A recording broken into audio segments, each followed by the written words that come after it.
ٹھیک، وہ کیسے سائنس کی دنیا کے آپ پہلے پی ایچ ڈی، نابینا پی ایچ ڈی، بہت سی مصیبتیں تو بہت سے مسائل، بہت سی ہرڈلز تو بہت سے ہوتے ہوں گے. اصل میں شروع میں آپ نے ایک بات فرمائی تھی کہ پولیٹیکل سائنس، تو پولیٹیکل سائنس سوشل سائنسز کا یعنی سماجی سائنس کا یہ ایک سبجیکٹ ہے. ٹھیک ہے. اور رکاوٹیں تو تقریباً ہمیں کیا میرا خیال ہے کوئی بھی ایسا نہیں ہے جو رکاوٹوں کے بغیر منزل تک پہنچ جاتا ہو. ٹھیک ہے. اچھا رکاوٹیں ہوں تو منزل تک پہنچنے کا مزہ آتا ہے.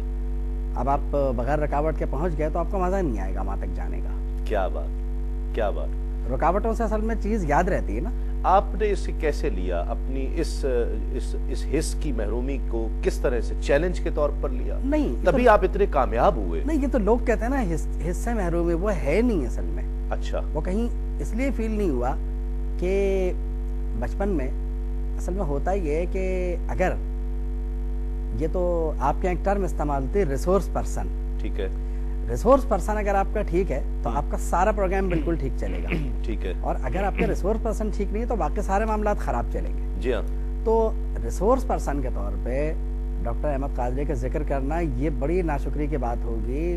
اس کا بہت کردار ہے میرے ساتھ اور بہت کنٹریبیوشن بھی ہے اور بہت مطلب ہے کہ آپ یوں سمجھ لیں کہ یعنی جتنا بھی ذکر کروں آپ کو پڑھ کے سناتے ہیں؟ وہ پڑھ کے بھی سنا دیتے تھے. وہ اور بھی چیزوں میں کام آتے تھے. چلنے پھرنے میں، چلت پھرت میں ہم لوگ ساتھ رہتے تھے. کلاسز میں آنا جانا پڑھنا مطلب کوئی کمی. قرآن مجید تو آپ نے بہت کم عمری میں حفظ کیا. جی. وہ کس طرح سے کیا؟ وہ بھی اسی طرح پڑھ کے سناتے تھے آپ کو؟ نہیں، قرآن مجید اصل میں پڑھ کے سنانے سے یاد نہیں ہوتا. اس میں تو یہ ہے کہ آپ کو ہر صورت میں رٹنا، یعنی اس میں تو رٹنا ایک بڑی نعمت ہے اللہ کی. جی ہاں.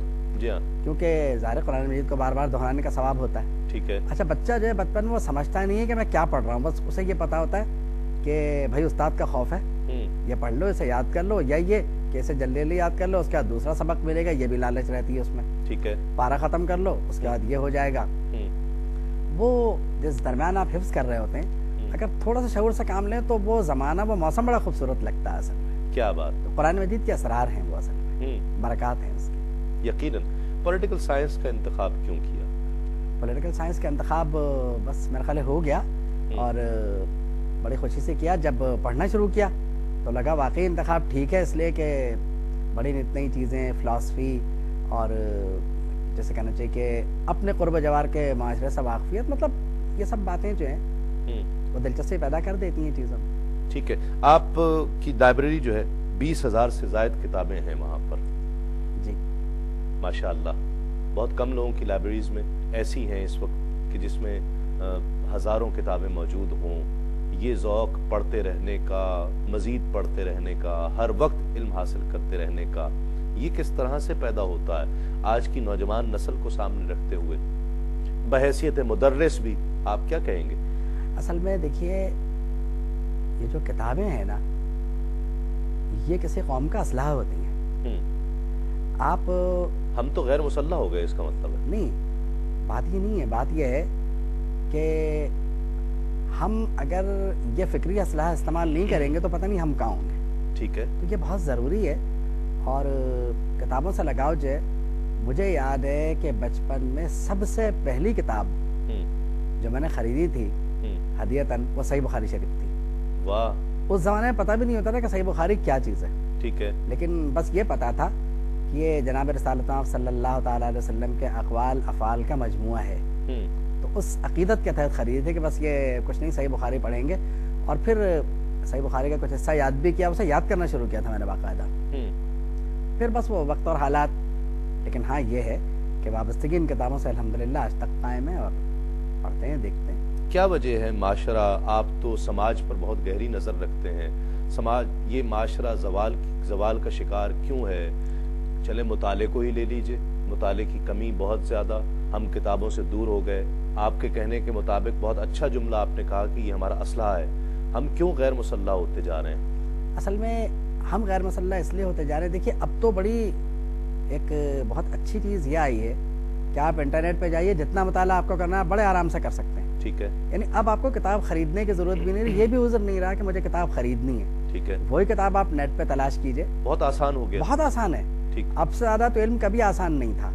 تو اب یہ کسی پہ یہ الزام دینا ہے کہ صاحب وہ نہیں چاہتا کہ ہم پڑھیں، نہیں ایسا نہیں ہے، آپ نہیں چاہتے کہ آپ نہیں پڑھیں تو آپ پڑھیں، نیٹ پہ جا کے پڑھیے، ٹھیک ہے آپ کے پاس کتابیں نہیں خرید سکتے آپ، تو نیٹ تو تقریباً ہر گھر میں ہے، اسے اس مقصد کے لیے استعمال کیجئے، انشاءاللہ آپ ہمارے جو اسٹوڈنٹس ہیں اکثر و بیشتر وہ نیٹ یوز کر کے اتنی اچھی معلومات لاتے ہیں کہ وہ اگر میرے خیال ہے کئی کتابیں دیکھ لیں تو شاید مشکل سے ملیں گی وہ۔ ٹھیک، آپ پولیٹیکل سائنس کے اسٹوڈنٹ رہے، ٹیچر بھی اس کے رہے، کیا وجہ ہے ہمارا معاشرہ، اور آپ نے دوسرے معاشروں کو بھی دیکھا ہے، باہر کے لوگوں کو بھی دیکھا ہے، باہر کے معاشرہ بھی آپ کی نظر میں ہے، کیا فرق ہے؟ اصل میں دیکھیے انسان ہم کیوں ترقی پذیر ہیں؟ نہیں، ہم ترقی پذیر ہیں نہیں، ہم نے اپنے آپ کو یہ فرض کر لیا کہ ہم ترقی پذیر ہیں۔ بات یہ ہے کہ آپ ایک بات دیکھیے، جتنا پیسہ ہم چاہتے ہیں اگر اپنی مرضی سے چاہیں تو خرچ کر لیتے ہیں، ٹھیک ہے، جو ہم چاہتے ہیں وہ کھا لیتے ہیں، الحمدللہ بہت سو سے اب بھی اچھے ہیں ہم، ایسی بات نہیں ہے۔ اب ہم خود احساس کمتری سے باہر نہ آنا چاہیں تو وہ بات دوسری ہے، میرا خیال ہے مثبت سوچ رکھنی چاہیے، اور وہی بات ہے کہ اگر کچھ نہیں ہے تو اپنے سے نیچے والے کو دیکھنا چاہیے جس کے پاس اور بہت کچھ نہیں ہے۔ ٹھیک ہے، ٹھیک، یہ سوچ تو یقیناً ہونی چاہیے، ہر شخص کی ہونی چاہیے، لیکن معاشرہ جو ایک سامنے نظر آ رہا ہے، اقدار ختم ہوتی جا رہی ہیں، وہ ویلیوز اب نہیں رہی جو پہلے تھیں، آپ بھی دیکھ رہے ہیں، ان کی کیا وجوہات ہیں؟ میں سچ کہوں آپ کے پروگرام میں کے تبسط سے والدین نے اپنی ذمہ داریوں کو پورا کرنا چھوڑ دیا ہے، کیونکہ تعلیمی اداروں میں تو بچہ بہت بعد میں آتا ہے، وہ کہتے ہیں بھائی استاد کرے، استاد تو کرے گا لیکن برتن تو مانج کے آپ دیں گے تبھی تو اس میں دودھ ڈالیں گے نا ہم، آپ برتن نہ مانجے کہیں دودھ ڈالیں تو وہ تو پھٹ جائے گا۔ تو والدین اگر معذرت کے ساتھ اپنے ذمہ داریاں پوری کرنا شروع کر دیں تو والدین کو اولاد سے وہ شکوے بھی نہیں ہوں گے جو آج ہیں۔ اس پر مزید بات کریں گے، ناظرین ایک مختصر سا یہاں پر وقفہ لیں گے، وقفے کے بعد لوٹتے ہیں اس یقین کے ساتھ آپ کہیں نہیں جائیں گے۔ نبی پر پڑا رہوں گا، پڑے ہی رہنے سے کام ہوگا۔ ناظرین خوش آمدید، آپ پروگرام دیکھ رہے ہیں کیوں ٹائم، گفتگو تسلیم صابری کے ساتھ، ہمارے ساتھ ڈاکٹر حافظ محمد عبداللہ قادری صاحب ممتاز اسکالر تشریف فرما ہیں، ہم ان سے گفتگو کر رہے تھے معاشرے کے زوال کے اسباب کیا ہیں، کیا وجہ ہے کہ ہمارا معاشرہ اقدار سے محروم ہوتا جا رہا ہے، ہم ویلیوز کھوتے جا رہے ہیں، کیا وجوہات ہیں؟ ڈاکٹر صاحب بات کر رہے تھے، ایک تو والدین توجہ نہیں دے رہے، میں آپ سے یہ پوچھ اس لیے رہا ہوں کہ مجھے ایسا لگتا ہے کہ آپ کا انداز جھنجھوڑتا ہے اندر کو، آپ کے لہجے میں ایک دعوت فکر ہوتی ہے، الحمدللہ، کیا کہیے گا؟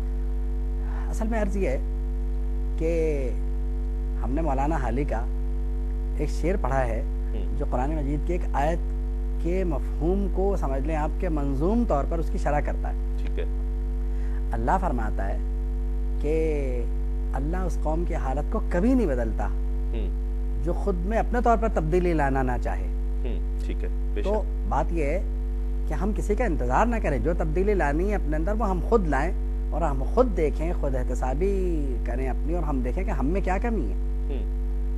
مطلب والدین بچوں سے شکوے کی بجائے اب بھی ان کی تربیت پہ زور دیں۔ دیکھیے اساتذہ کی ذمہ داری چاہے وہ اسکول کے ہوں، چاہے کالج کے ہوں، چاہے یونیورسٹی کے ہوں، میں بہت کھل کے عرض کر رہا ہوں، اساتذہ صرف تعلیم دے سکتے ہیں، تربیت نہیں دے سکتے۔ وہ 20 گھنٹے آپ کے ساتھ اور 4 گھنٹے مشکل سے اپنے استاد کے ساتھ ہوتا ہے۔ جی ہاں، جی ہاں، تو یہ تربیت آپ کو کرنی ہے، کوئی اور ذمہ دار نہیں ہوگا اس کا، وہ آپ ہی ہیں۔ کیا فرق کیا ہے پچھلے معاشرے میں آج سے؟ اگر ہم پیچھے چلے جائیں آج سے 20 سال 25 سال 30 سال 50 سال پیچھے، اور کیسے بنتے ہیں عبداللہ قادری، کیسے بنتے ہیں؟